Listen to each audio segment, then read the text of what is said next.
또 뵈니까 반갑네요. 저만 그런 거죠. 사람이 무슨 반응이 없냐. 오늘도 50분입니다. 그죠? 오늘 민수기 12장 말씀을 가지고 말씀을 나눌 텐데요. 첫 방울이 부르는 그 다음 방울, 다음 물방울 무슨 말일까요? 오늘은 선교에 관한 이야기. 제가 선교사잖아요. 였고 지금 선교사인데. 근데 지난번에 와서 제가 선교에 관한 얘기를 거의 안 했던 것 같아요. 특히 제가 간증을 거의 안 하거든요. 제가 간증을 하면 안 하는 이유가 크게 두 가지가 있는데, 첫 번째는 간증을 하다 보면 지자랑을 하게 돼요. 그러니까 이게 지자랑하고 하던 인간이 하나님 만나서 이제 그거 그만하려고 하기로 결정되고 케냐에 갔는데, 스물스물 제 안에서 내 자랑을 하고 싶은 마음이 여전히 싹트고 있는데, 그것이 특히 간증할 때 폭발을 해요. 스파크가 팍 붙어서 팍 폭발을 해서 제가 무지하게 뭘 대단한 일을 한 것처럼 얘기하거든요. 물론 거짓말을 하진 않지만 그럼에도 불구하고 혼자 잘났다고 하고, 또 여러분들도 하나님을 보는 게 아니라 뭔가 고생한 선교사, 뭐 이렇게 여러분이 보면 안 되는 거거든요. 그래서 그런 것들을 막기 위해서 일단 간증을 잘 안 하고요. 또 하나는 간증을 하게 되면 아무래도 뭐 그냥 밥 잘 먹었어요 이런 간증은 안 할 거 아니겠습니까? 뭔가 힘든 일을 하겠죠. 힘든 일을 겪었다는 걸 간증을 하게 되면 여러분이 선교에 대해서 시겁한 마음을 가져요. 그러면 선교를 안 가야겠다. 저 저주스러운 자리는 당신만 있어라, 이렇게 되거든요. 근데 저는 여러분을 어떻게든 꼬셔서 선교지에 보내서 거기서 죽더라도 거기서 죽게 하는 것이 제가 또 하나 일 중에 하나거든요. 그러기 위해선 일단은 선교는 잘 먹고 잘 사는 거라는 걸 제가 과장해서도 보여줘야 되는 사람이기에, 그래서 간증을 잘 안 하는데, 오늘 말씀 중에 혹시 그런 얘기가 간증이 나온다면 일단 제가 한 거 하나도 없고 자전거로 배낭여행만 해도 그 정도 고생을 하는 거니까 그런 거에는 밑줄 치지 마시고 하나님을 보셨으면 좋겠고요. 네, 그렇습니다. 제가 홍콩인가요? 중국인가요? 어딘가를 가서 말씀을 드렸는데 홍콩이었던 것 같네요. 거기는 어떤 청년들이 말씀을 전하고 나서 그때 3박 4일인가요? 거기 사경회를 했어요. 수련회를 했는데 끝나고 났는데 한 형제가 왔어요. 와가지고 저한테 그러더라고요. 선생님, 얘가 선교 체질이에요, 이러는 거예요. 그래서 왜? 그랬더니 얘가 아무거나 잘 먹고 정말 얘는 안 씻어도 돼요, 그러는 거예요. 여러분도 그런 얘기 하죠. 선교제가 뭐든지 잘 먹고 안 씻고 그러면 선교 체질이라고 그러잖아요. 그건 더러운 체질이에요. 선교사가 안 씻는 것 같아요. 그러니까 우리가 선교에 대해서 얼마나 모르면 그냥 안 먹거나 먹고 안 씻어도 되는 걸 선교 체질이라고 생각할까요? 그만큼 우리는 선교에 관심이 없어요. 선교가 뭔지를 몰라요. 그냥 적당히 가서, 단기 선교를 기준으로 한다면 적당히 가서 여기서 준비한 풍선 부는 거 뭐 하고 이런 거 준비해가지고 풍선 몇 개 불어주고 뭐 까꿍까꿍 한번 하고 나면 그게 선교가 되는 줄 알아요. 그리고 와서 어느 있는 학교에서 나무 몇 개 심은 다음에 그 나무가 지금도 잘 자라고 있을까 이렇게 고민하면서 그게 선교인 줄 알아요. 선교 그런 거 아니에요. 한번 생각해 보세요. 여러분이 가지고 있는 선교사에 대한 개념을 한번 생각해 봅시다. 주머니가 100개를 달린 옷 있잖아요. 그런 거요. 막 주머니 되게 많은 거. 그런 걸 입고 있으신 분이 한 분이 계시고요. 그리고 한 분은 그냥 뭐 이렇게 양복을 입고 있어요. 어울리지 않겠지만 어쨌든 어떤 옷을 입고 있어요. 그 둘 중에 누가 더 선교사 같아요? 이쪽이죠. 그렇잖아요. 우리한테 선교사는 뭔가 어디 가서 이만한 인디아나에서 모자 쓰고 뭐 후시딘 발라주고 우물 파주고 이런 게 선교사로 보인다고요. 우리한테 선교사는 말씀을 전하는 자가 선교사로 느껴지지 않아요. 근데 선교는 뭐냐면, 여러분이 선교라는 말을 찾으면 선교는 기독교의 교리를 전하는 사람이에요. 다시 말하면 선교, 우리가 바울이 돌을 맞은 이유가 뭘까요? 빵 더 적게 준다고 돌 맞았을까요? 빵을 많이 준다고 돌을 맞았을까요? 아니죠. 예수 전하다가 돌 맞은 거예요. 예수를 전하고 예수의 복음을 전하는 게 선교사가 하는 첫 번째 일이에요. 구제는 당연히 해야 되는 거예요. 예를 들면 교회에서 우리가 빵을 계속 나눠줘요. 주변에 있는 그 불우한 이웃을 빵을 계속 나눠주는데 여기서 복음을 전하지는 않아요. 그럼 교회는 아니죠. 그렇잖아요. 교회는 복음을 전하는 곳이에요. 그리고 나서 그 복음을 전하고 복음에 감동된 사람이 당연히 하는 반응이 구제예요. 당연한 거예요, 그거는. 맞죠? 그러니까 선교사는 결국은 움직여진 여기에 있다가 절로 간 교회예요. 그러니까 거기서는 복음을 전하는 게 먼저고, 그리고 나서 하나님께서 주신 재정이 있고 또 마음이 있어서 주변 사람들한테 빵을 나눠주는 것도 당연히 해야 될 일이에요. 하지만 빵을 나눠주는데 복음을 전하지 않는다면 그것을 갖고 어떻게 우리가 선교라고 말할 수 있을까요? 그러다 보니까 우리는 선교를 그냥 외국에 가서 크리스찬이 하는 모든 행동을 선교로 생각하는 거예요. 과연 그럴까요? 여러분이 우리가 원래는 그래야 해요. 맞죠? 당위적으로 본다면 크리스찬이 움직이는 모든 곳에서는 여러분들이 전도 활동이 돼야 돼요. 여러분이 직장에서 여러분이 맡은 직업에서 내지는 그 자리에서 크리스찬으로 살아가면서 보여주는 모든 것은 하나님의 향기를 그리스도의 향기를 뿜어내는 게 맞잖아요. 맞죠? 그런데 과연 우리는 그렇게 살긴 힘들죠. 맞잖아요. 그래서 우리는 어떤 시간을 모아서 전도의 시간을 만들어요. 그래서 밖에 나와 전도를 하기도 하고 노방 전도를 하기도 하고 기타 등등. 그 마찬가지로 선교사도 언제나 365일 24시간 내내 선교사일 수는 없겠죠. 언제나 다 그 삶에서 그리스도의 향기가 나가면 좋겠으나 특히 저같이 내공이 안 되는 사람은 더욱더 그렇게 안 될 것 같아요. 그러면 일단 저한테 있어서 제가 힘을 모아서 뭔가를 한다면 그것이 선교사로서 하는 일이 있어야 될 것이고, 그죠? 여러분이 힘을 모아서 직장에서 일을 할 때 그냥 힘 딱 모아서 일을 하는 것처럼 그럼 저는 그때 뭐를 해야 될까요? 만약에 제가 하루에 2시간을 선교사로서 살아야 된다. 2시간을 꽉꽉 눌러서 선교사로 살아야 된다. 그럼 저는 뭐를 해야 될까요? 빵을 막 나눠줘야 될까요? 우물을 막 파줘야 될까요? 아니면 복음을 전해야 될까요? 이 생각을 해보시라고요. 그러니까 우리가 지금 머릿속에서 선교사 그러면 가지고 있는 게 복음을 전하는 게 아닌 거예요. 우리 머릿속에. 그럼 누가 좋아할까요? 그러니까 선교사가 파송이 되는데 선교사가 복음을 안 전하고 있다면, 다시 말하면 저는 오해하지 마십시오. 빵을 나눠주고 구제하는 사역에 대해서 제가 폄하하는 거 아니에요. 지금 제가 하는 사역에서도 그것이 엄청나게 큰 포션을 차지하고 있어요. 근데 제가 말하는 건 본질에 관한 이야기를 하는 거예요. 선교사가 하는 본질이라는 건 어떤 거냐면 복음을 전하는 거예요. 복음을 전하려면 복음을 알아야겠죠. 그리고 말씀을 알아야겠죠. 그죠? 물론 저같이 말씀을 모르면서도 이러고 있는 사람도 있겠지만 기본적으로는 말씀을 알아야 하겠죠. 여러분이 선교사님이 말씀을 전하러 온다 그러면 뭘 기대하세요? 말씀 들을 걸 기대하세요? 아니면 간증 들을 걸 기대하세요? 솔직하게. 간증 들을 걸 기대하잖아요. 그러니까 선교사가 말씀을 알려주는 거에 대해서 우리는 낯설어해요. 그러면 안 되는 거잖아요. 선교사는 원래 거기 가서 말씀을 전하는 사람이 선교사여야 돼야 되는 거예요. 이런 것처럼 우리는 선교에 대해서 많은 부분이 오해되어 있단 말이에요. 제가 지금 말한 건 우리가 오해하고 있는 선교에 관한 교회에 관한 이야기들의 단편을 말씀을 드린 거예요. 예를 들어서 교회도 봅시다. 우리는 교회가 방어하는 기관이라고 생각해요. 세상에 공격을 막 하고 박해를 하면 우리가 그것을 어떻게든 그냥 참아내고 방어하는, 그죠? 보통 그렇게 생각하잖아요. 근데 예수님께서 교회라는 말을 처음 하신 게 마태복음 16장에 빌립보에 가서 말씀을 하시거든요. 그전에 교회를 언급하지 않으세요. 처음으로 교회라는 말을 하신 게 마태복음 16장이에요. 빌립보 가이사라는 뭐 하는 곳이냐면 빌립보가, 그러니까 헤롯 필립이라는 그 사람이 그 로마의 황제에게 그 도시 자체를 그냥 헌정하기 위해서 그 도시를 로마의 황제가 좋아하는 스타일로 만들어 버렸어요. 로마의 황제가 좋아하는 거니까 그가 좋아하는 수많은 우상들을 거기다가 막 데코를 해놨겠죠. 길거리에다가 뭐에다 그냥 로마 황제가 와서 보더라도 우악할 만큼 로마 황제의 그냥 취향을 저격해서 만든 도시가 바로 빌립보 가이사라예요. 불행하게도 그 사람한테 불행하게도 로마 황제가 거기를 한 번도 방문하지 않았다는 거, 괜한 짓만 하긴 했어요. 어쨌든 그러니까 세상의 중심이잖아요. 세상이에요. 세상에 우상이 가득하고 로마 황제가 좋아하는 거니까 얼마나 아름다운 거 빛나는 걸 장식해 놨을까요? 그죠? 주님께서는 지금 교회에 대해서 말할 수 있는 공간이 많았어요. 특히 산상수훈 같은 경우에는 우리가 상상수훈을 영어로 설몬 마운트라고 그러잖아요. 산 위에서 하신 설교예요. 그러면 산 위에 계셨잖아요. 우리 마태복음 5, 6, 7장. 그죠?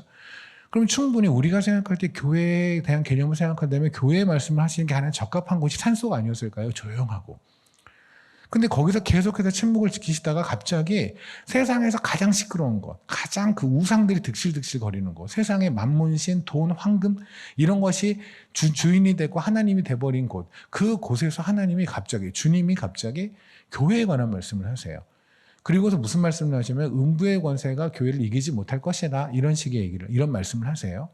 이때 우리는 이렇게 이해를 해요. 음부의 권세가 우리를 막 공격을 하면 우리가 방어하는 거구나 라고 생각할 수 있는데, 그걸 여러분이 혹시 성경에서 마태복음 16장을 잠깐 볼까요? 그냥 16장을 보면 18절에 이렇게 나옵니다. 베드로한테 하루 내가 너에게 이르노니 너는 베드로라, 내가 이 반석 위에 교회를 세우리니 음부의 권세가 이기지 못하리라. 그러니까 음부의 권세가 교회를 이기지 못하리라 이렇게 돼 있는 거예요. 그죠? 그러니까 우리는 이렇게 생각하죠. 음부의 권세가 우리를 공격하고 우리는 방어한다라고 생각하는데 이것이 원문을 보면, 그러니까 영어로 보면 뭐냐면 gate of hell이에요.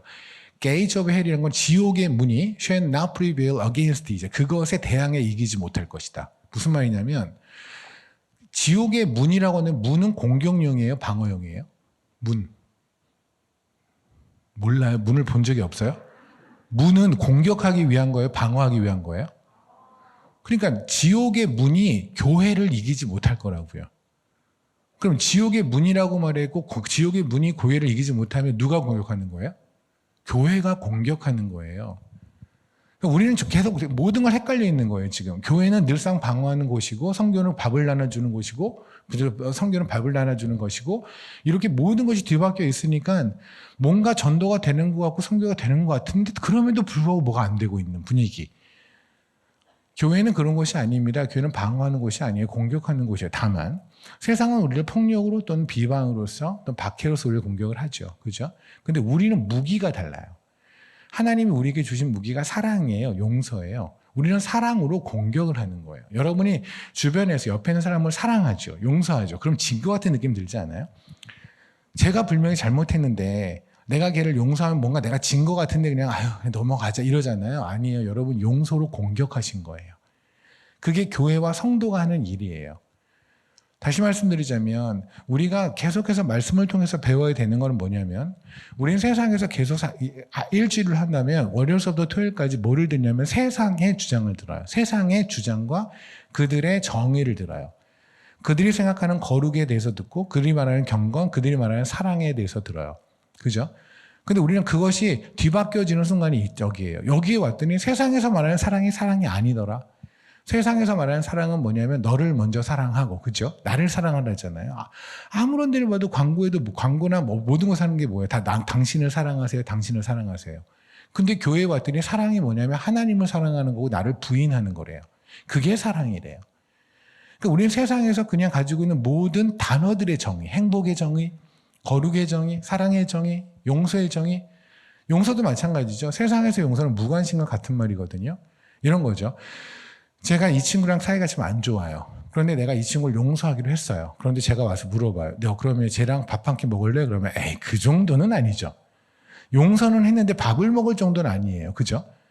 뭐냐 그 대신 미워하진 않아. 이게 미워하진 않는데 밥을 같이 먹고 뭐 3박 4일 놀러 가고 이 정도까지는 아니지. 그러니까 우리는 용서가 무관심이에요. 이제 더 이상 걔네 관심이 없는 정도. 옛날에는 관심을 갖고 미워했거든요. 열정 갖고 미워했거든요. 근데 열정 갖고 미워하지 않는 정도를 용서 생각해요. 생각해 봅시다. 주님이 우리를 용서하셨습니다. 아멘. 아니에요? 아멘도 하고 그러는 거예요, 교회는. 여기 교회거든요. 제가 지난번에 이런 얘기 했던 것 같은데 너무 절간같이 조용해요, 교회가. 교회는 교회여야 아멘 하세요? 아멘. 그런 걸 할게요. 여기까지로 할게요. 그러면 주님이 우리를 용서하셨어요. 주님 우리한테 무관심하시나요? 여러분 주님이 우리에게 무관심하길 원하세요? 같이 밥 한 끼 먹는 정도는 아닌 수준? 용서는 했는데? 주님이 우리한테 용서하신 건 뭐냐면 매우 적극적인 사랑 아닌가요? 우리한테 하나님이 보여주신 용서는 사랑이었어요. 그것도 보통의 사랑이 아니라 적극적인 사랑이에요. 우리 같은 것들이랑 동행하는 사랑이세요. 사도 바울이 처음에 예수님을 만났을 때 사건이 있죠. 사도행전 9장에 보면 사울아 사울아 왜 네가 나를 박해하니라는 말씀을 하시잖아요. 사울은 그 말에 뒤집어졌어요. 왠지 아세요? 사울은 그동안 수많은 크리스찬들을 박해했어요. 맞죠? 본인이 얘기했잖아요. 난 죽이기까지 하였다. 근데 하늘에서 어떤 음성이 들려요. 분명히 하늘에서 들렸으니 하나님일 거예요. 근데 그 하나님이 자기가 예수라고 소개를 하는 거예요. 근데 그 하나님이라는 존재가 뭐랬냐면 왜 네가 나를 박해하니라고 해요. 이상하다. 바울은요 한 번도 태어나서 예수를 만나본 적이 없어요. 바울이 박해한 건 크리스찬이지 크라이스트가 아니에요. 그리스도인이 그리스도가 아니라고요. 그리스도를 만난 적이 없다니까요. 그래서 계속해서 바울한테 사도의 시비가 걸리는 거예요. 사도가 될 수 있는 자격은 주님하고 3년 반 동안 공생애를 같이 하고 주님이 죽으시고 부활했을 때 40일 동안 됐을 때 같이 있었던 자. 그게 사도가 되는 조건이었거든요. 유다 자리 빠졌을 때 거기 늘 때. 그래서 그렇게 뽑았잖아요. 근데 바울은 계속해서 본인이 사도라고 소개를 하는 거예요.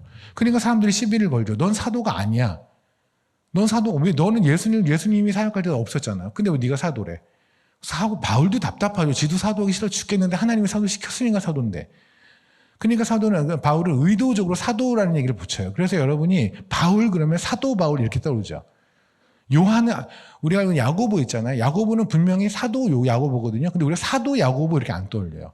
베드로도 베드로 이렇게 안 떠올려요. 근데 바울은 사도 바울이에요. 왜냐면 하도 본인이 반복해갖고 세뇌를 시켰거든요, 우리한테. 세뇌를 안 시키면 애들이 자꾸만 아니라고 그러니까. 자격을 논하니까. 그러니까 바울은 그 정도로 한 번도 예수님을 만난 적이 없다니까요. 근데 만난 적이 없는데 어떻게 박해를 해요? 근데 지금 위에 계신 예수님이 뭐랬냐면 사울아 사울아 왜 네가 나를 박해하니 그러거든요. 이게 뭔 소리야? 제가 크리스찬은 박해했지만 크라이스트를 박해한 적은 없는데요. 근데 여기서 뭘 깨닫는지 아세요?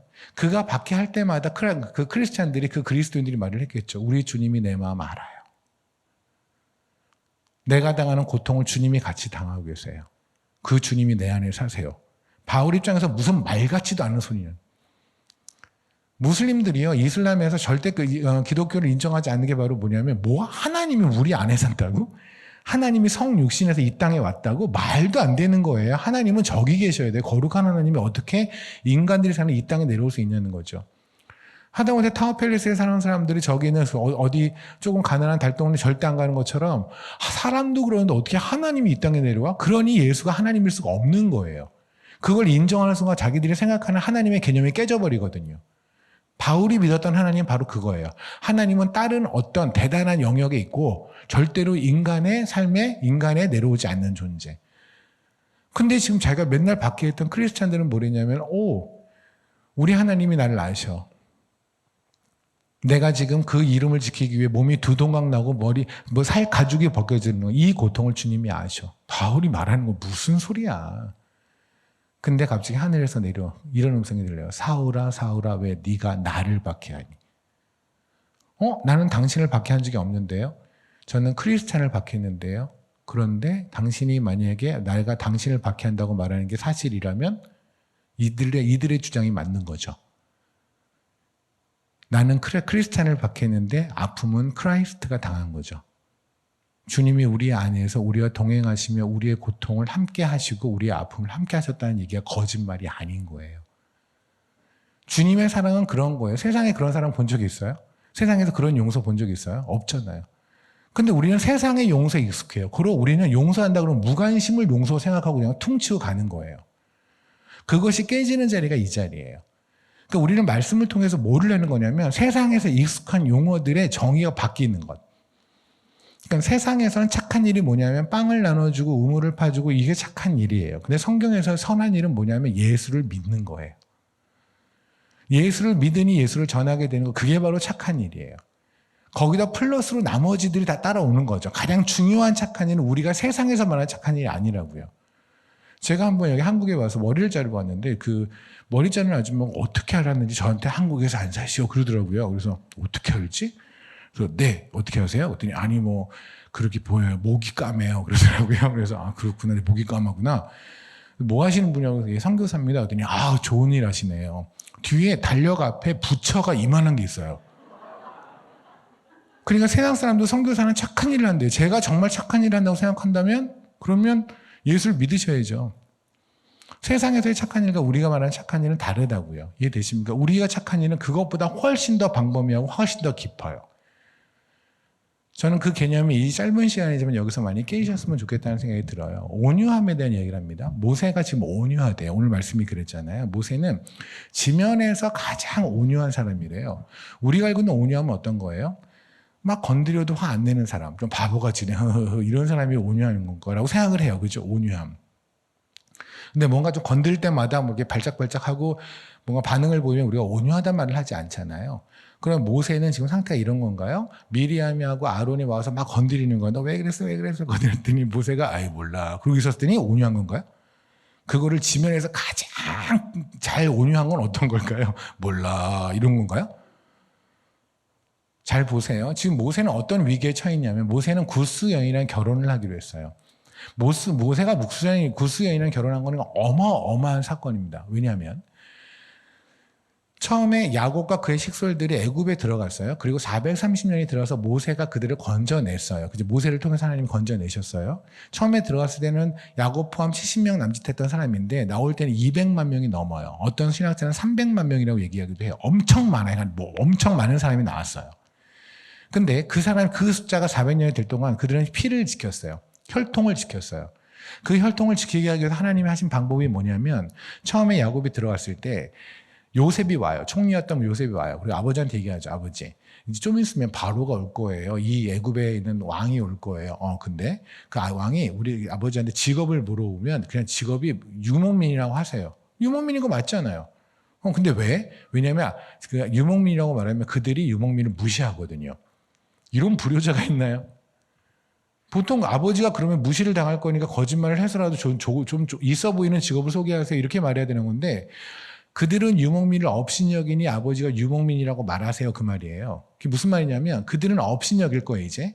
그러니 그들을 이 히브리인들을 원래는 요셉을 봐서라도 사람들 사이에 넣어서 뭐 중심부에 넣을 수도 있었는데 이 사람들이 워낙 이제 핏줄이 없다는 걸 알았으므로 그들을 유배를 보내겠죠. 그리고 사람들한테 알리면 사람들은 절대로 이들과 국제 결혼을 엄대내지 않겠죠. 왜냐하면 이들은 없는 천한 사람들이니까. 그렇게 그들은 피를 유지해요. 그것이 하나님의 작전이에요. 그래서 그 안에서 고센이라는 지방에서 그들은 계속 피를 유지하고 살았어요. 430년 동안. 그리고 하나님이 들고 옮겼어요. 근데 그들의 탑 리더였던 모세가 뭐를 하는 거냐면 지금 구스 여인하고 결혼을 하겠다는 거예요. 물론 그 중간에 그 리포라라고 하는 십보라의 위치가 어떻게 되는지 모르겠어요. 보통 사별했다는 얘기가 있는데 저도 거기에 무게를 둡니다. 어쨌든. 그러면 지금 구스 여인을 이 구스 여인은 에티오피아 여인을 말해요. 그러면 모세는 지금 흑인 여인, 그러니까 저는 인종에 대한 얘기를 한 게 아닙니다. 어쨌든 내 나라 사람이 아닌, 그것도 색깔마저 달라버리는 에티오피아 여인과 결혼을 하겠다고 하니 나라가 뒤집어질 일이죠. 400년 동안 400년이 넘는 시간 동안 피를 지켰는데 자기들은 그 리더가 광야에 나오자마자 다른 인종의 그것도 흑인하고 결혼을 하겠다라고 하니 사람들은 뒤집어질 수밖에 없고 그 모든 여론을 등에 업고 대표로 온 사람이 미리암하고 아론이라고요. 그럼 미리암하고 아론 입장에서는 이런 거죠. 아우 동생 이거 미친 거 아니야? 아니 아무리 사랑에 빠졌다고 하더라도 이건 아니지. 왜냐면 얼마나 사람들이 다 실망할 거 아닙니까? 그죠? 그동안 그들은 그 피를 지키기 위해서 얼마나 피나는 노력을 했을 텐데 그런데 지금 당신이 와서 이럴 수 있단 말이야? 말도 안 돼. 하면서 혼란을 했겠죠. 근데 모세가 뭐라고 대답한지 모르겠어요. 근데 뭐라고 대답을 했나 봐요. 2절에 뭐라고 말하냐면 민수기 12장 2절을 봅니다. 그들이 이르되 여호와께서 모세와만 말씀하셨느냐 우리와도 말씀하지 아니하셨느냐. 이게 무슨 말씀이냐면 모세가 1절하고 2절 사이에 1절에서 지금 모세한테 와서 당신은 너는 왜 구스 여인하고 결혼하니? 라고 이제 물어본 거예요. 따진 거예요. 이때 모세가 뭐라고 말을 했어요. 그랬더니 2절에 아론하고 미리암이 뭐라고 그러냐면 하나님이 너하고만 얘기하겠니? 이 말을 한 거예요. 그럼 1절과 2절 사이에 모세는 뭐라고 말했을까요? 내가 구스 여인이랑 결혼하는 이유는 내가 그 여인한테 반해서가 아니라 하나님이 하라고 해서. 맞나요? 여호와께서 그렇게 하라고 했으니까 나 결혼하는 거야 라고 말했으니까 당연히 2절에서 그들은 야 하나님이 너에게 말을 했으면 우리한테도 말을 해줬어야지. 그러니까 우리 그런 거죠. 하나님이 이런 마음을 주셔서 오늘 된장찌개를 먹을래. 그러면 우리가 의심하잖아요. 하나님이 정말 된장찌개를 먹으라는 마음을 주셨을까? 하나님이 된장찌개를 먹으라고 마음을 주셨으면 나한테도 그 마음을 주셨어야 되는데 우리는 같이 밥을 먹는 사람이니까 이런 거죠. 미리암하고 아론은 모세가 하나님이 구스 여인하고 결혼하기로 하셨어 라는 말에 의심을 하는 거예요. 과연 그럴까? 그러니까 말이 그러잖아요. 여호와께서 모세야만 말씀하셨느냐 우리와도 말씀하지 아니하셨느냐. 다시 말하면 하나님이 우리한테는 왜 말 안 해주고 너한테는 말을 했니? 그렇습니다. 근데 이때 여호와가 들으세요. 이 말을.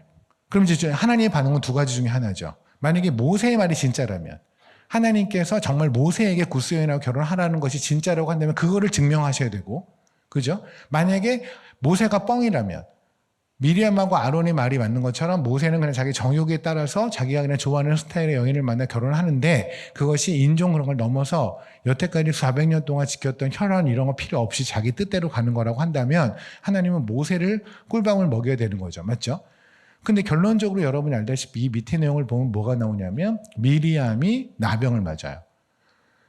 나병이라는 건 죄를 뜻하거든요. 근데 이런 걸 보십시오. 여러분.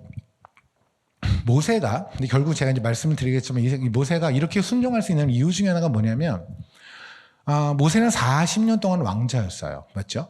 그리고 나서 느닷없이 광야로 보내서 광야에서 40년 동안 목동을 했어요. 여러분 여기서 엄청난 거 하나를 배우셨으면 좋겠습니다. 특히 선교를 하시거나 내지는 교회에서 봉사를 하실 때 여러분 이거는 반드시 기억하셨으면 좋겠어요. 이런 생각하고 있죠. 내가 잘하는 걸로 하나님을 기쁘게 한다. 그죠? 내가 잘하는 걸로 교회에 봉사한다. 여러분이 생각해 보십시오. 여러분이 저를 초대를 했어요. 여러분의 집에. 그 다음에 여러분이 잘하는 요리로 저를 기쁘게 하면 제가 안 기쁠 확률이 되게 높죠. 제가 뭘 좋아하는지 여러분이 어떻게 알아요?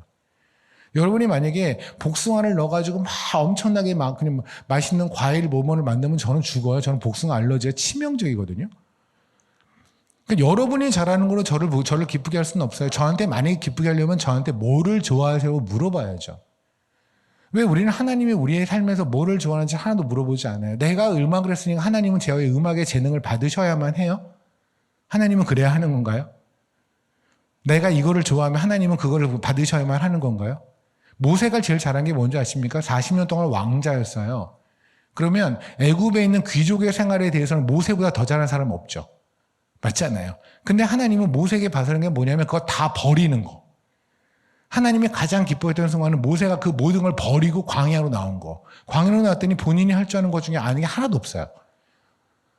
제가 아는 분들이 한번 구글에서 근무하시는 분들이요. 스탠포드에서 박사 포닥까지 끝내고 구글 페이스북에서 근무하는 분들이 한번 케냐에 오셨었어요. 같이 엔터펜이라고 마사이 지역에 네트워크도 없고 아무것도 없어요. 전기도 없고 물도 없고 네트워크도 없고 그냥 거기를 소와 하이에나 뭐 이런 것밖에 없어요. 거기를 갔는데 이 사람들 바보 된 거예요. 왜요? 본인들은 엔지니어링이잖아요. 그죠? 그 엔지니어잖아요. 그런데 거기는 네트워크가 없거든요. 본인이 구글 직원이면 뭐예요? 구글이 그 동네를 못 찾는데. 네트워크가 없으니까. 그러면 하나님께서 만약에 그들을 거기로 부르셨다고 한다면 그들이 여태까지 쌓아왔던 수많은 스펙 따위는 필요 없다는 거잖아요. 만약에 그들이 하나님 거기서 쓰시겠다고 한다면. 근데 만약에 하나님의 의사와 상관없이 나는 무조건 엔지니어를 통해서 내가 했던 모든 스펙을 통해서 하나님을 기쁘게 한다고 하면 하나님과 코드가 안 맞겠죠. 하나님이 원하시는 걸로 하나님을 기쁘게 해야죠. 왜 내가 잘하는 걸로 하나님을 기쁘게 하려고 그래요. 내가 잘하는 걸 쓰시고 안 쓰시고는 하나님 쪽의 선택이죠. 맞죠? 그걸 갖고 하나님한테 우리가 강요하면 안 되죠. 나는 성악을 전공했으니까 난 무조건 성악으로 선교할래. 난 축구를 했으니까 무조건 축구로 선교할래. 도대체 어디서 나온 얘기예요? 성경 어디에서 그런 얘기가 있어요? 없어요. 단편적으로 보이잖아요. 모세가 만약에 하나님이 우리의 생각으로 한다면 모세는 절대 광야로 나오면 안 돼요. 그 친구는 끝까지 애굽에 있는 궁궐에 앉아서 궁궐에서 귀족들을 전도해야죠. 얼마나 잘했겠어요. 그죠? 근데 하나님은 그게 아니라니까요. 성교는 우리가 하는 게 아니에요. 성교는 하나님이 하세요. 우리는 그 하나님을 응원하고 예배하는 거예요. 하나님이 하는 성교에서 하나님이 우리에게 원하는 것은 우리의 재능 따위가 아니에요. 하나님 우리의 재능이 필요하실 것 같아요? 그럼 그분이 하나님이 아니죠. 하나님이 우리의 재능은 쓸 수도 있고 안 쓸 수도 있어요. 버릴 수도 있고 아닐 수도 있어요. 하나님 우리에게 지금 원하시는 것은 그냥 내려놓음이에요. 다 놓고 하나님한테 순종하고 가는 것. 어쨌든 모세는 지금 다시 이제 40년이 지났습니다. 80년이 됐어요. 80살이 된 노인네한테 갑자기 하나님이 느닷 등장해서 갑자기 애굽에 들어가려는 거예요. 그리고 끄집어 내리는 거예요. 모세는 너무 이해를 못하겠죠. 왜요? 일을 거꾸로 하시잖아요. 일을 제대로 하려면 40년 전에 왕자였을 때 모세를 왕으로 만들면 편하죠. 모세가 바로가 됐으면. 그렇잖아요. 모세가 바로가 됐으면 하나님께서 모세한테 바로야. 그럼 네, 저 모세입니다. 네, 애들 보내. 네, 그럼 일이 간단하잖아요. 뭐 10가지 재앙 이런 게 필요가 없잖아요. 아니 애굽의 왕자였을 때 굳이 광야에서 목동시켜 놓고 40년 지나면서 이제 애굽에서 왕자였던 모든 감 다 떨어졌을 때 갑자기 나타나셔서 다시 느는 거예요. 그리고 그들을 끄집어내래요. 일을 되게 이상하게 하시죠. 그래서 모세가 당연히 궁금하겠죠. 그래서 말 못하니까 못하고 그러니까 안 가겠습니다라고 모세가 얘기를 해요. 그때 하나님께서 모세에게 보여주신 게 바로 뭐냐면 네가 들어가야 되는 이유. 모세 네가 애굽에 들어가야 되는 이유를 보여주신 장면 중에 하나가 뭐냐면 손을 가슴에 넣었다가 뺐더니 나병이 되고 이걸 다시 넣었다가 뺐더니 원래대로 된 거예요. 근데 이거는 굉장히 놀라운 기적인 건 맞지만 인생에 남는 건 하나도 없는 기적이에요. 무슨 말씀이냐면 제가 여기 있는 형제님의 통장에서 있는 돈을 다 뺐어요. 보이스피싱에서 다 뺐어요. 놀랬겠죠. 그리고 다음날 제가 전화해서 나였어. 그리고 다시 줬어요. 그럼 엄청 기뻐할까요? 저한테 막 맛있는 거 사줄까요? 아니죠. 원래 있던 돈을 내가 뺏어가다가 다시 줬으면 이 친구 입장에서는 지금 괜히 장난친 거잖아요. 열만 받는 거잖아요. 만약에 모세손이 원래 나병이었는데 넣었다 뺐더니 나았다. 그러면 기쁘죠. 근데 원래 멀쩡한 거를 넣었다 뺐더니 나병됐으면 또 얼마나 놀랐을까. 이때 심장마비로 죽을 수도 있었어요. 다시 넣었다 뺐더니 멀쩡하대요. 이때 모세는 할렐루야를 외칠 수가 없어요. 이게 뭐지? 이게 바로 뭐냐면 모세가 궁금했던 그것. 왜 히브리인들을 거기에 안 놔두고 끄집어내실까? 생각해 보십시오. 히브리인들은 지금 애굽 땅에서 430년을 있었어요. 430년의 기간이요. 조선 왕조가 다 합쳐서 500년이에요. 미국이 아직 300년이 안 됐어요. 그냥 영원 전부터 영원까지 있었을 것 같은 그 미국이요. 지금 300년도 안 됐다니까요. 400년이라는 기간은 어마어마하게 긴 기간이에요. 그러면 애굽에서 히브리인들이 400년 동안 살았다면 그들은 거기서 이미 정착을 했어요. 맞죠? 집도 거기 있고 논도 있고 거기 다 있어요. 그들은 누구도 다시 나오기를 원하지 않아요. 여러분 친인척 중에서 미국 사시는 분들, 20, 30년 사신 분들한테 한국에 나오실래요? 그럼 절대 안 나온다고 그래요. 20, 30년 정도를 딴 나라에 살아도 자기 고국으로 못 온다니까요. 400년 동안 애굽에 사는데 어떻게 광해로 나와요? 모세가 궁금하죠. 아니 왜 굳이 위치 이동을 시키실까? 뭔가 하실 일 있으면 애굽에서 하시면 되지. 왜 교체 이동을 시킬까? 그 의미를 알려주신 게 바로 그럴 것 같아요. 모세는 자기 본인이 괜찮았다고 생각했을 거예요. 근데 모세의 정체가 바로 뭐냐면 나병이에요. 모세의 정체는 죄인이에요. 우리의 정체는 원래 나병이에요. 이거를 깨끗하게 하신 분이 주님이세요. 모세는 지금 뭘 알았냐면 출애굽을 하는 것은 단순히 위치 이동을 하는 게 아니라 구원이구나. 하나님의 백성을 삼아 주신 거구나. 어둠에서 죄에서 건져 주시는 거구나. 이게 깨달아지니 이제 모세가 넥스트 스텝을 할 수 있었겠죠. 그리고 나서 수많은 여러 가지 절차를 통해서 나왔습니다.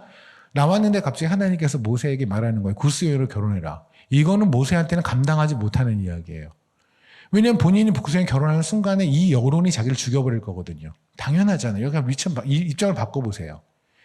200만 명, 300만 명의 사람들이 모세에게 당신이 지금 이렇게까지 해서 나왔는데 구스여랑 결혼한다고 뭐 하는 거야? 라고 사람들이 얼마나 그를 비난할까요? 근데 하나님이 하셨어. 하나님이 그렇게 하라고 하셨어라는 말을 그들은 귓등으로 안 들을 거예요. 미량과 아론이 그러잖아요. 그럴 리가 없어. 하나님이 그렇게 말했을 리가 없어. 라고 말하잖아요. 모세가 그런데 하나님께서 뭐라고 하시냐면 그가 온 지면에서 가장 온유하더라. 온유는요. 제가 목사님이 저에게 제가 여러분에게 온유하기 이전에 하나님 앞에서 온순한 거. 하나님의 크심 앞에서 하나님의 오르심 앞에서 엎드리는 거. 그래서 그냥 그분이 말하는 거는 이해가지 않을지라도 아멘하고 나가는 게 온유예요. 다시 말하면 철저한 순종이에요. 모세에게 말하는 온유함은 다른 게 아니에요. 왜 모세는 자기 의견이 없었겠어요. 그죠? 자기 인생 완전 쪽팔차는 거예요. 끝나는 거예요 이제. 고생은 고생대로 하고 백성들에게 찢겨 죽일 거예요. 그런데 하나님이 그렇게 하라는 거예요. 왜요? 모세도 물어봤겠죠. 하나님 왜요? 도대체 이걸 제가 왜 결혼을 해야 돼요? 구스여이랑 결혼하는 게 뭐가 그리 중요해요? 제가 지금 이것 때문에 제 인생이 끝날 것 같은데? 뭐죠? 여러분 나중에 가서 솔로몬 때 하나님께서 솔로몬에게 지혜를 주시죠. 그 지혜를 가지고 사람들은 그 지혜를 들으러 와요. 솔로몬의 지혜를 참고로 말씀드리면 하나님께서 뭐 줄까? 그랬더니 듣는 마음을 달래요. 듣는 마음이라고 하는 거는 다른 게 아니라 하나님의 마음을 듣는 거예요. 그래서 그가 말했던 게 뭐냐면 선악을 분별하게 해달래요. 선악을 분별한다? 선악 분별 그럼 생각나는 게 하나 있죠. 저 창세기 때 선악과. 무슨 말이냐면 우리는 선악과를 먹고 나서 이제 선악의 기준이 내가 됐거든요. 여러분에게 누가 착한 사람이에요? 나에게 잘하는 사람. 맞죠? 나에게 못하면 악해요. 이제 선악의 기준은 나예요. 나한테 이로우면 선한 거고 나한테 나쁘면 그건 악한 거예요. 하나님이 그 사람을 선하게 이제 그 사람을 아름답게 봤다라는 거 따위는 중요하지 않아요. 나한테 못되면 쟤는 지옥 가야 돼요. 나한테 잘하면 쟤는 천국 가야 돼요. 우리는 모든 기준이 나거든요. 솔로몬이 하나님께 원했던 게 바로 뭐냐면 그 무너진 선악의 개념을 회복시켜 주세요. 선악을 분별하게 하나님의 마음을 듣게 해주십시오. 하나님이 선하다고 하는 것에 아멘하게 해주십시오. 하나님이 틀렸다고 하는 것에 네 또 아멘하게 해주십시오. 라는 게 바로 솔로몬이 원한 지혜일 거예요. 그래서 솔로몬의 지혜를 받고 나서 바로 했던 하나의 굉장히 프랙티컬한 그것이 하나 있죠. 그게 뭐냐면 두 명의 창기가 오죠. 애 하나 데리고 오잖아요. 내용 아시죠? 창기가 애 하나를 데리고 옵니다. 그래서 얘기를 해요. 서로 자기가 엄마라고 하잖아요. 그 얘기의 포인트는 뭘까요? 사실 그거는요, 웬만한 조금 지혜가 있는 사람이면 그 정도 판결을 할 수 있어요. 그게 어마무시하게 온 땅에 있는 사람들이 다 두려움에 떨었더라. 이 정도 지혜는 솔직히 아니에요. 동화책으로 애들 읽어주면 애들이 우와 그러지만 나이 한 15만 넘어도 그렇게 우아할 내용은 아니거든요. 우리가 믿는 사람이라서 우아하기로 결정했으니까. 우리는 우아하기로 결정했으니까 우아 이러고 하는 거지. 사실 가만히 보면 그게 뭐 우아할 만한 내용은 아니에요. 저는 38년 동안 밖에 있었거든요. 느닷 하나님을 39살에 만나고 교회에 들어왔더니 교회에서는 너무 이상한 게 우아를 하더라고요. 별로 안 웃긴데 웃고 막 그러더라고요. 솔로몬 지혜도 마찬가지죠. 그게 뭘 대단한 지혜예요. 근데 이게 왜 대단한 줄 아십니까? 두 명의 창기가 있어요. 근데 아들을 한 명을 죽여요. 죽인다고 해요. 이 아들의 죽음 앞에서 우는 자는 진짜죠. 웃는 자는 가짜죠. 예수 그리스도가 십자가에 달렸을 때, 하나님의 아들이 십자가에 달렸을 때 우는 자들이 제자였고요. 웃는 자들이 유대인들이었어요. 솔로몬의 지혜는 다른 게 아니에요. 다 창기들. 우리 다 창기들이에요. 기생이 창녀가 그 하나님의 거룩한 신부가 되어서 온 게 여기 아닙니까? 아멘. 우리 그런 사람들이에요. 창기가 왔는데 십자가를 보면 우는 자들이에요. 당신들은. 그래서 당신들은 진짜예요. 이 십자가의 독생자가 아들이 하나님의 아들인 독생자가 죽었는데 이걸 보면 웃는 사람들이 있어요. 그러든지 말든지 하는 사람들이 있어요. 그들은 가짜예요. 솔로몬의 지혜는 다른 게 아니에요. 십자가예요. 그 십자가로 판단하는 게 바로 솔로몬의 지혜예요. 그걸 보고 사람들이 기겁을 한 거예요. 대박. 믿지 않는 사람도 기겁할 이유가 없죠. 그게 뭐예요? 여러분이 크리스찬으로 살아갈 때 모든 판결을 십자가로 한다는 건 뭐냐면 나는 정말 가기 싫어요. 정말 가기 싫은데 저 위에서 모든 걸 쏟아 죽으신 예수님. 주님이 십자가에서 이렇게 말씀하시잖아요. 나의 하나님 왜 나를 버리시나이까. 왜 예수님이 하나님이라고 불러요? 예수님한테는 아버지예요. 예수님은 살아생전에 한 번 이 땅에 오신 이후로 태초 전부터 끝까지 단 한 번도 하나님으로 부른 적이 없어요. 아버지예요. 오죽하면 우리 아까 찬양했던 것처럼 아버지라고 부르셨을까요? 근데 딱 한순간 그분이 태초 전부터 영원까지 딱 한순간 아버지라고 부르지 않고 하나님이라고 불렀던 순간이 바로 십자가에서요. 왠지 아세요? 우리의 모든 죄를 짊어지고 죽었거든요. 내가 되어 죽으셨거든요.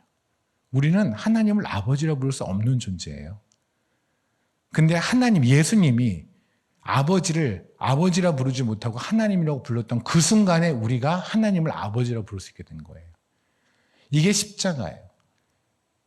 이 십자가를 보면 그 얘기를 들으면 눈물이 빵 타지는 당신들은 진짜라니까요. 이걸 들으면서 뭔 소리를 하는 사람은 가짜예요. 이 얘기를 들으니 믿는 사람들은 미치는 거예요. 이게 십자가구나. 이 얘기를 들으려고 사람들이랑 모여요. 그때 스바의 여왕이라는 사람이 솔로몬에게 왔다는 걸 성경 읽어본 분들은 알 거예요. 그렇죠? 그 스바가 에디오피아거든요.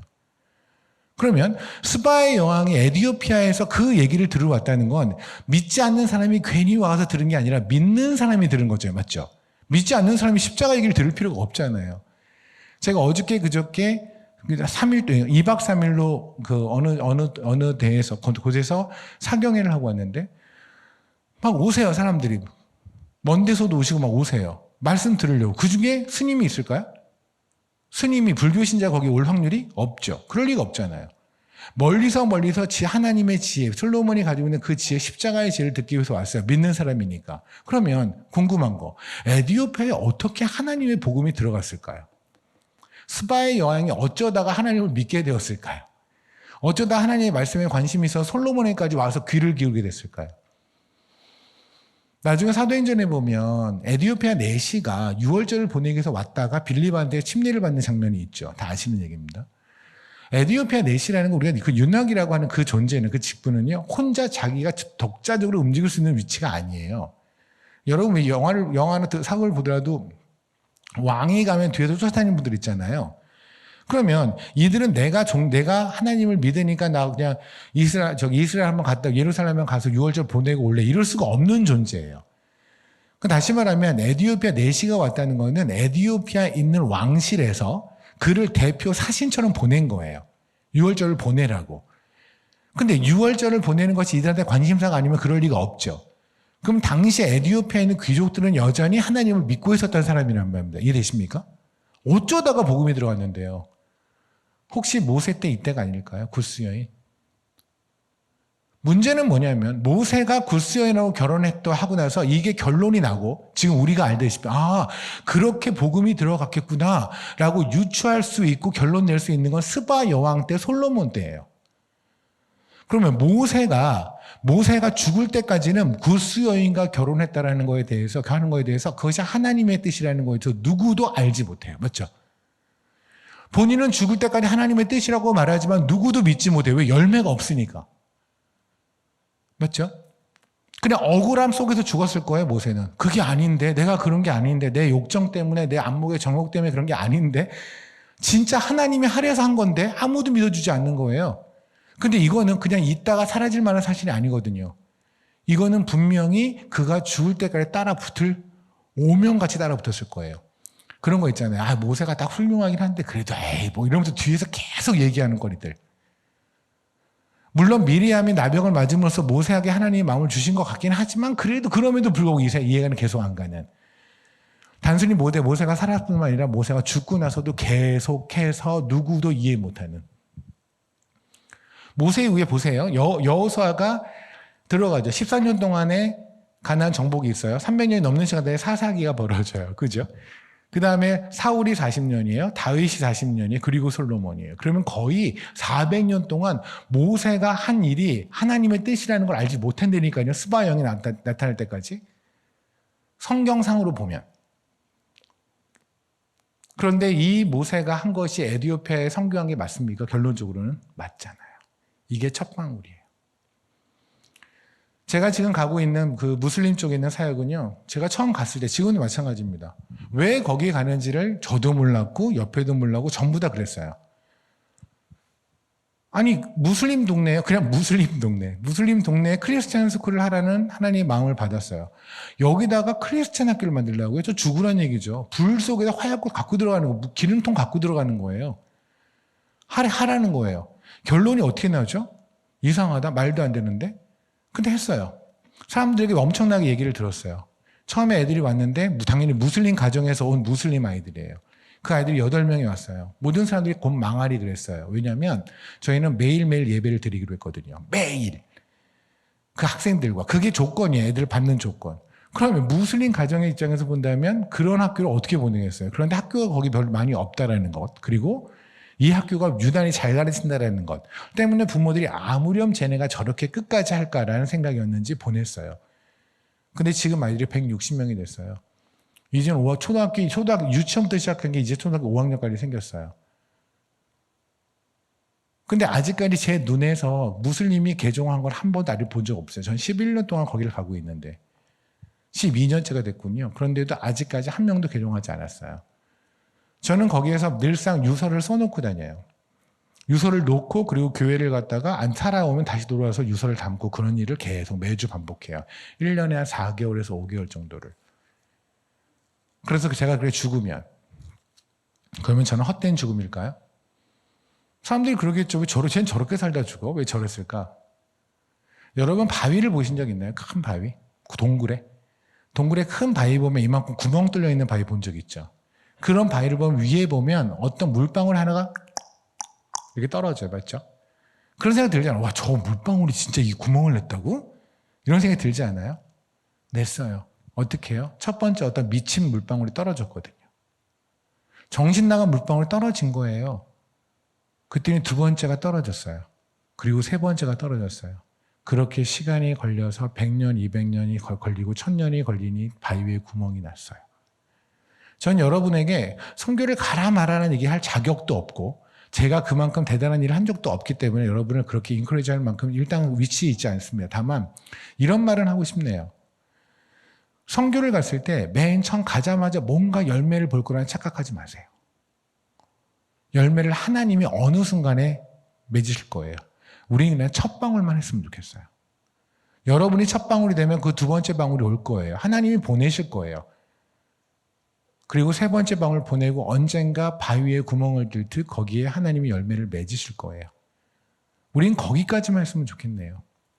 이 얘기가 왜 중요하냐면 여러분이 전도를 하거나 특히 선교를 할 때 관심을 끌고 뭔가 그들이 당장 내 눈앞에서 변화되는 걸 보기 위해서 어떤 전도 프로그램이라든가 선교, 효율적인 선교 이런 거 하지 마세요.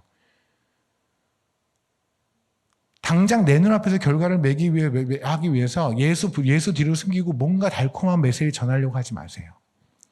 그냥 진리 전하세요. 그냥 예수 전하세요. 믿게 하시는 분이 하나님인 거 믿고요. 그냥 하나님을 응원하세요. 그리고 그 하나님이 언젠가 거기 있는 바위에 구멍을 뚫어내고 개개인의 그 굳은 바위에 구멍을 뚫고 믿고요. 그냥 그 하나님을 미리 예배하세요. 여러분 지금 포르투갈하고 경기를 해서 너무너무 신났죠. 이겨서. 그죠? 내일 모레 브라질도 이길 것 같은 이상한 망상도 생기죠. 그죠? 뭐 이길 수도 있죠. 근데 우리가 브라질 새벽 4시 하는 게 걱정이긴 하지만 그럼에도 난 반드시 보리라. 지금 그래도 이미 작전 짜고 있잖아. 네가 나 깨워 뭐 이러면서 1시부터 2시까지 네가 하자. 2시부터 3시까지 너자. 우리 다 일어나는 거 4시에 다 같이 기상. 새벽 기도에 한 번도 안 나온 것들이 그러고 있잖아요. 근데 그건 질지도 모르는 경기인데 우리 그러고 있잖아요. 근데 하나님의 경기는 반드시 이겨요. 반드시 이겨요. 다만 그 경기가 지금 현재 내가 보기에는 지는 것처럼 보일 수 있어요. 여러분이 지금 다시 한번 봅시다. 포르투갈 경기를. 그러면 처음에 1대0으로 졌다가 1대1 됐다가 2대1 됐죠. 그죠? 지금 만약에 다시 경기를 본다면 전반에 갑자기 5분인가 몇 분 돼가고 한 골 먹었을 때 보면서 막 지금 식은땀 나고 그러지 않죠. 우리는 아니까. 재방송을 볼 때 여전히 식은땀이 나면 그건 진짜 걔는 건강에 문제가 있는 거고요. 정상적인 애면 그 1대0으로 져도 괜찮아. 왜 좀 있으면 1대1 될 거니까. 좀 있으면 2대1 될 거니까. 지금 지는 것 같죠. 지금 첫 방울 두 번째 방울 떨었는데 바위 절대 안 깨지는 것 같죠. 그래서 성교 헛된 것 같죠. 그래서 효율적인 거 찾고 아예 필요 없어라고 생각하죠. 아니요. 그냥 하세요. 이 경기는 결국 이겨요. 성교는요. 재방송을 보는 거예요. 어차피 이긴 건데 내가 지금 뛰고 있는 게 아마 전반 5분일 수 있어요.